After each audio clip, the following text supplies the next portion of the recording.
Ang epekto sa akin ng ICT ay nakakapagtrabaho ako kahit sa online lang at nakakapagbenta ako ng mga gamit na hindi ko na ginagamit sa pamamagitan ng social media. Mark, ito sa akin ng ICT ay madali akong makakuha ng mga impormasyon at kung ano ang mga balita. Ito sa akin ng ICT ay mas napapadaling gawin ang aking gawain dahil sa ICT at mas marami akong natututunan sa computer. Ang epekto ng ICT sa akin sa pang-araw-araw ay ang madali kong nakakausap ang mga taong malayo sa akin at madali kong nakakausap ko sa tuwing gusto ko silang makausap. Ang epekto sa akin ng ICT, marami ako nakilalang mga bagong kaibigan. Sa pamamagitan ng social media, marami ako nakilalang mga tao.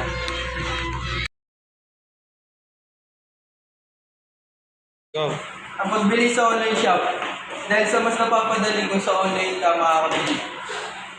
Pamagitan ng cellphone, dahil mas madali ako makahanap ng mga sakyan tulad ng angkas. Ang pagbabayad ko ng bill sa online.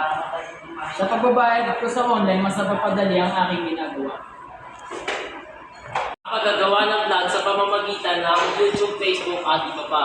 Sa pamamagitan ng pagbablog, maaari ako kumita ng libo-libo at sa gayon, maaari ako makatulong sa nangangailangan. Manood sa mga impormasyon sa TV. Nanood ako ng mga balita sa TV para madali kong maipakalat ang mga impormasyon sa TV. Mapadali ang pag-access pag gumagamit siya ng internet. Kaya nga, nagko-computer. Ang epekto sa akin ng ICT ay ang mabilis kong mahanap ang bagay na hindi ko mahanap. Dahil kung walang dito sa ICT, hindi ko agad mahanap ang aking nahanap.